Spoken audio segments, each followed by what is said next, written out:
Hi everyone and welcome to Club 5 episode 14 of Rolling in the Isles, an FM22 British Isles Journeyman series with me, the United City FM. Welcome along. So we start another new season here at Watford in the Premier League, having kept our Premier League status last season.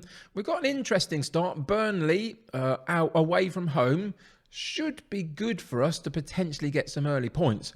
But there's quite a few transfers to walk you through first, and also a change in tactical and formational approach. So let's get into it.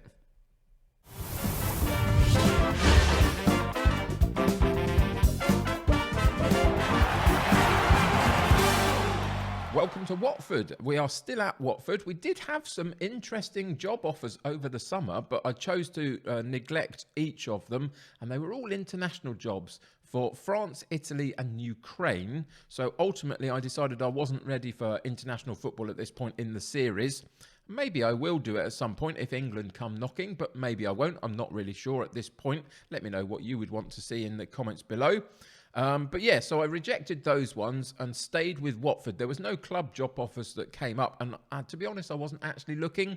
I was perfectly happy to rebuild Watford because I think we've got a good foundation here, and we've got a brand new direction for this season in terms of tactics, formations, and a few players as well. So before we get into today's game, which is away from home against Burnley, first competitive game of the season, let's go check out those transfers.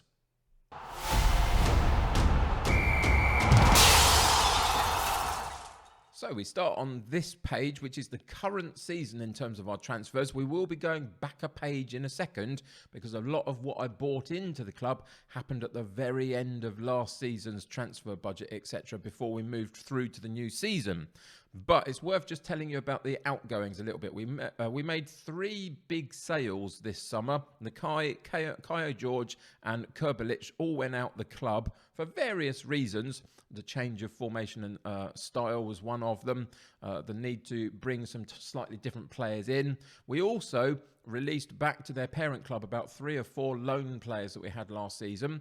And we've gone out and replaced them as well in our transfer dealings. So there were a few players that left the club in one way or another. We bought one player in at this point, but we have bought another 3 or 4 players in at the back end of last season. And it is the bottom 4 that we'll be looking at. So you can see we've spent quite a bit of money. 15.5 million, 11.75 million, 26 million, and then 30 million, moving up to 35, depending on various bits and pieces for the bottom 4 players here. So I've done as good a job as I can to try and improve this squad. In trying to figure out how I want to play, we have changed to a wide attacking option. In terms of the narrow 4-3-1-2, I felt like it had gone as far as we could basically take it. So we've moved into a wide winger type setup. A little bit asymmetric, bit weird for those that love an asymmetric out there. Joe, I'm looking at you if you're around, my friend. We're going to do that again this time around. So first off is one of our new wide options, and it's this guy. He's going to play more on this role here rather than the attacking, and that's where the asymmetry comes in. We're going to play a slightly more advanced left side compared to our right side, both in fullback and in wing-back options. So this guy, Abdul Kadir, not sure, Omar. Yep, Omar. He comes in anyway, whoever he is and whatever he's called. Bit of experience, 31 years old. Not my usual type of purchase, to be honest, but I felt like with the Premier League being as it is and needing a little bit of experience, then it was worth trying to find somebody with a little bit of age to them just to help the squad. This guy is just going to be one of those players where he'll perform a job for me. He'll not be the star of our show by any stretch. His mentals are excellent. His physicals are not particularly fantastic, but his technicals are reasonable for what I'm going to be asking him to do. We'll look at that in a little bit more detail in a second. But he comes in and plays on the right-hand side of midfield and will be the starting option there. So Omar comes into the club. That's the first summer signing that we made. Then we move on to this guy. This guy is going to be my rotating, one of my rotating options on the left wing Felipe George, 22-year-old Brazilian. I think this guy's got something about him. 18 flair, good free kick taking, technique is good, pace and acceleration are both great with agility as well. Natural fitness is good. He's got a reasonable amount of things like crossing and passing. It's all right, but it's all about getting this guy moving and getting him in and around the box and seeing if he can cause problems and commit defenders. So he comes in on the left-hand side. We've got a second option that we can rotate with this guy on the left-hand side. So it'll be interesting to see who ultimately gets that first team spot. But at the moment, Felipe George is the number one guy on the left wing in that more advanced left wing role. The next one up is this guy, Gutierrez Hernandez. We needed a new central defender. One of our central defenders was on loan last season from Man City, I believe. They wouldn't let him come back again, so we moved him on. We had to find a replacement. So I've gone young. We've actually changed my central defensive partnership. The two that were there last season, one of them is still in the club, but is no longer going to be one of my main number one central defenders. And the other one that was my number one choice last season has gone back to his parent club. So there's been a little bit of a reshuffle at the back. I just think the potential and the current ability of a couple of our other central defenders from last season is actually improving quite a bit, and we could make use of that this season. So Gutierrez comes in, rotating option in central defence. And the final one on this page is my other left-sided player, but can cover both sides. But Jolson Fernandez comes in, will play primarily down the left-hand side as the rotating option down the left. And again, good option. You know, flair is good, crossing and dribbling are both good, first touch is good, he's got pace of 15, acceleration of 15, off the ball is good as well. I think this guy is going to be solid for us all the way through what we need him to do. We paid a lot of money for him because I felt the need to get two very good options down that left-hand side if I could. And these were the best two that I could find. But at 27 years old, good Portuguese player for us to bring into Watford. And I think he'll support down the left-hand side very, very nicely. So those are the main four purchases that I made to redress the balance in the squad. If we move it forward, we also have our second right-sided midfield option. Carlo Hulse comes in again, 31 years old. Again, slightly more experienced, but these two were the best I could find playing in this more slightly deeper wide role on the right-hand side. And they're both left-footed, which fits in with what I want them to do as well. So there was a lot of thought that went into exactly who it was. And this guy might come through as the number one choice in the end on this right-hand side. I don't know. Danish, international, 4 caps to his name. Didn't cost me a lot of money, but is going to be solid, I think, for us. And that's kind of what I was looking for on this left-hand side. So those are the purchases that I made. We've already looked at the ones that we've got rid of. So how does that change how we set up this season? If you're not a fan of asymmetry, you might want to look away now.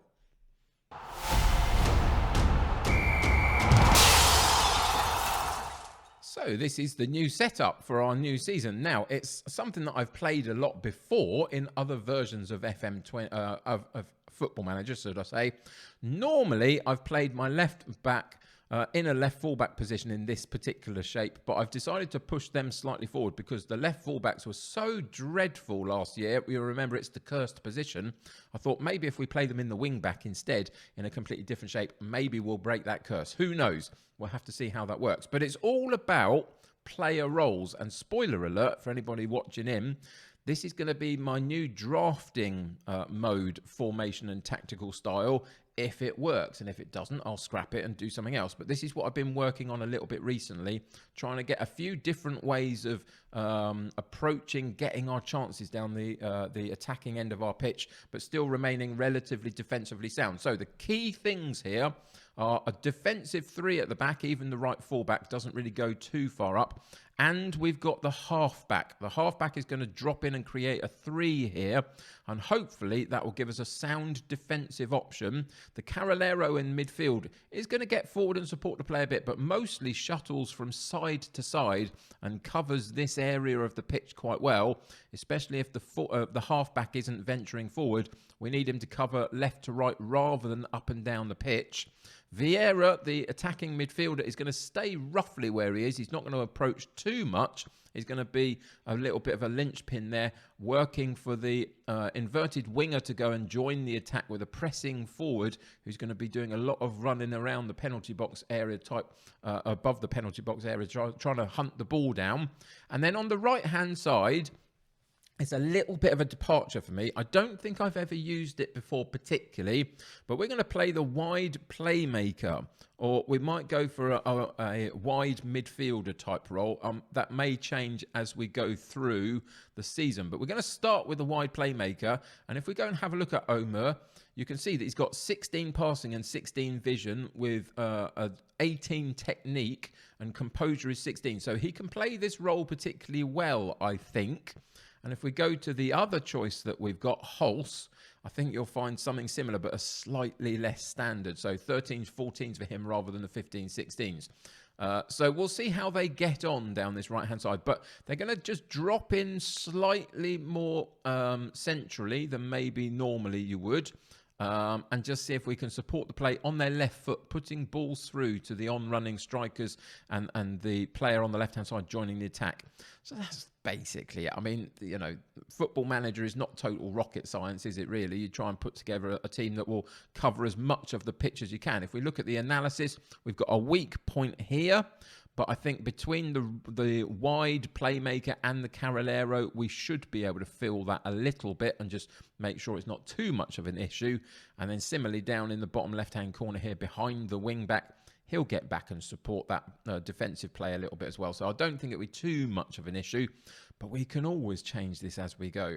So in terms of setup for this season, you've seen the formation. We'll talk a little bit more about the style. It's a positive mentality. I want to get on the front foot a little bit, but the rest of it is quite simple. We're not using too many different sort of instructions for the team. We've got run at defence a little bit. Specifically down this left-hand side, I want the focus to be that, to actually commit some players. And we've shortened the passing a little bit just to see if we can maintain possession just a tad better than we have been.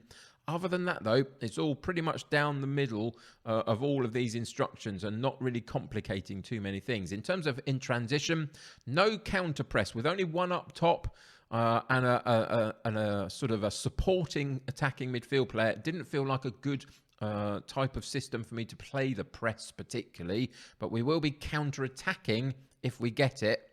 And we'll also distribute to the playmaker. Now, the playmaker is on the wide right-hand side rather than the central point. It'll be interesting to see how that distribution works out for us. But that's the intention. Play it into this kind of area for the wide right midfielder to kind of drop in on it, left-footed, and hook those balls through to the striker, etc. So we'll see how that one works as the season progresses. And finally, out of possession, higher line than we were playing last season. Last season, we were quite withdrawn, trying to be defensively solid. This time, we're going to come out a little bit. We can always drop this line back to standard at some point if we feel like we're being done too much. But the pace in our back line isn't terrible. So hopefully we can cope with that one. And we're going to be trying to use the tighter marking as well. Now, it's not a pressing game, but it is just that thing of getting close to the players, making sure you know where they are all the time, and trying to work a defensive shape that way. So those are the instructions. As I say, I mean, there's probably some contradictions in there. There's probably some stuff in there you wouldn't do. We're going to start with it and see what we can do to shape it as the season progresses. And hopefully, as we progress through, we'll begin to see that this particular setup can work in this particular division with this particular group of players. And what about the players? So the players are all fit and healthy, having had a good pre-season, which is great. We get a 9-man bench in the Premier League, which is really fantastic to work from. And for today's game, we're going in with our number 1 starting 11 at the beginning of the season, and we'll see whether anybody can break into it as the season progresses. But we go first off with Bursic in goal, Mendes at right back, Omdamadeli. I'm going to have to get used to his name, that he's now in my first team a little bit more than he was last season. But he plays in central defence with Rodrigo, Lucelo. In the holding sort of half-back role, we've got Mitchell on the left-hand side with Mosquera in the central Carolero role. Omer on the right-hand side, Vieira and George supporting Scala up top. and I will get much better as to how we take a route through talking about all the player names as we progress through the season. That was a bit clunky. Anyway, let's stop the rambling. I'm so sorry it's been a rambly one, but as I say, it kind of has to be just to introduce you to everything. Next episode, we'll get straight into games, I promise you. But anyway, for today, we go against Burnley. Let's see how we get on.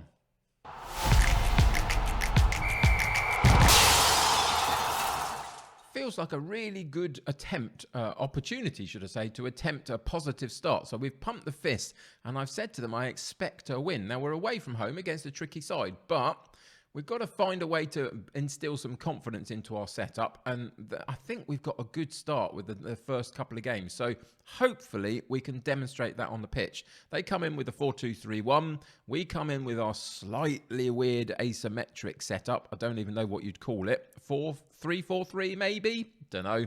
But anyway, whatever it is, that's what we come in with. And you can see that we're one of the last teams to play over the first opening weekend. So all eyes will be on us. Can we find a way to get a good performance? We will have to wait and see, but I kind of remain hopeful. I mean, the pre-season friendlies all seem to go pretty well for us. The team shape seemed to work reasonably well. The left-hand attacking midfielder was one of the stars of our show through the summer games, just in terms of how he played his position. So we'll see whether that works for us. But of course, this is a level up in terms of being a competitive match now. And Burnley will want the points as much as we will, and will think that they've got a good opportunity to start well and take the 3 points early. So we'll see what happens with that one. Good opportunity to see how Bursic now delivers the ball. And he does try and send it out wide right. Maybe we need to shorten his, maybe we need long throws or short kicks to try and get it out there rather than just booting it up and hoping the guy can win it in the air. Or maybe we just play through the centre-backs. It's these sorts of changes that we'll have to think about as the season progresses. As Burnley have a good chance at 13 minutes and they chip the goalkeeper, but it just goes and hits the top of the netting rather than in the goal. They get a corner kick, though, the next highlight. And there's a fleeting header that goes wide of the post as well. Pressure is beginning to build on our goal just a little bit. But we're having a little bit more possession than we're used to having last season. So that's a good thing. Trying to instill our way of play onto the game a little bit. Felipe George into Mosquera. First real opportunity for us to have a chance. And we put it away. Mosquera does brilliantly well from that Carolero roll. Gets the ball off of George. And then goes on a little bit of a mazy run, really. Nobody really came out and impacted him too much. Good layoff there. And he just finds the gap and runs through it. And then there's a second gap that opens up. Continues into it. And then cuts the ball back across the goalkeeper into that bottom corner. And we take a 1-0 lead, really nicely so, just after 20 minutes of the game. George again getting involved in play. Scarlett on the end of it. The goalkeeper somehow got a hand to that one and kept it out. But George has been a name that we've seen a couple of chances built around now, and that is my left-hand side attacking midfielder on the inverted winger type role. As I say, in the summer, he was influential on what we did. So hoping for big things from him this season. As we approach half-time, a couple of minutes left to go. Can we keep a clean sheet through to half-time? We can. We go in at 1-0 up. It's been all right. I mean, the first 20 minutes was a little bit quiet from us, and they had a lot of the opportunities. But 66% possession, I'm very happy with. We needed to boost that up a little bit from last season. Last season felt that we were always trying to play catch-up because we weren't keeping the ball properly. A 1.2 XG rating with 12 shots a goal, 6 on target. I'm pretty happy with that, to be honest, as a first half played in a brand new season. So we can go outstretched arms, and we're going to go and say we've had lots of shots. No, I'm going with the possession one. We're well done on controlling possession so far. That's what we want, and hopefully we can continue that into the second half. We'll see how we go. Burnley, of course, are going to continue to try and fight their way back into the game. We've still got to be really properly concentrated to get these points. And the goalkeeper does just enough on a good whipped-in cross from a free kick. Was it a cross in for someone? Was it a strike at goal? Not really sure, but the goalkeeper dealt with it. Corner comes in, and again, we deal with it, but they pick up the loose ball. They recycle possession. And then a poor ball, and Mitchell sorts that one out for us. Hopefully, we can solve that left-hand side. But at the moment, we're really still not. He's on a 6.5. I've just noticed that one. The curse of the left fullback still continues, apparently. Even though we're not playing him in fullback role anymore. Scarlett with another good opportunity at 69 minutes, but he just sweeps the ball slightly wide. This is fascinating. I really, really don't get this at all. My team's playing okay. We've got a couple of underperforming players, and smack bang in the middle of it, Tyreek Mitchell on a 6.5. That is a cursed position. It just is. Let's take him out because he got a yellow card as well. Put foul on back in. I didn't change either of those two players. I felt that there were other necessities to do this summer. And I also thought if we change up the role completely, maybe that will just kick him into gear. But so far, it has not worked a jot. We've also got another yellow card to our playmaker on the right-hand side. So we'll bring Hulse in, the other debutant, potentially, down that side. George is playing very well in the left-hand side role. I think we're going to have to take Scarlett out, but I'm not disappointed about that. This guy, Arkine, has developed well over the summer. You can see that he's beginning to show signs that there's a very good player in here. I think he's going to take this striking role from Scarlett as the season progresses. He is listed as pretty much a big wonder kid. So hopefully we can get the best out of him. For now, he starts on the bench, but it might not be long before he comes in and does the business and takes this role. We'll see how he does for the last 20 minutes of this particular match. I'm not going to change anything of the tactical style just on this particular game. I want us to play this way for a little while and get a feel as to exactly what it can achieve for us before we start tinkering too much. So we'll go through the first 3 or 4 matches, and then we've got a couple of big games to play in terms of very difficult opponents. We'll see how we cope with that, and then I'll make some decisions about whether this is working for me or not and how we might want to change it. But so far, not bad. It was a quiet second half, but that kind of suited us because all I really care about at this point is getting off to a points-winning start if we can. And we managed it, which is really good. Really happy with that. You can see that there's a lot of good average ratings. The likes of Mosquera with his goal did really well. Lucelio in that half-back role, 8.2. So he was working very well in dovetailing with the central defence and then coming back out occasionally. I'm really happy. I think this was a really good start. If we can just sort out that left wing back, full back role, then we'll be laughing for this season maybe. But good so far. Let's see if we can continue it.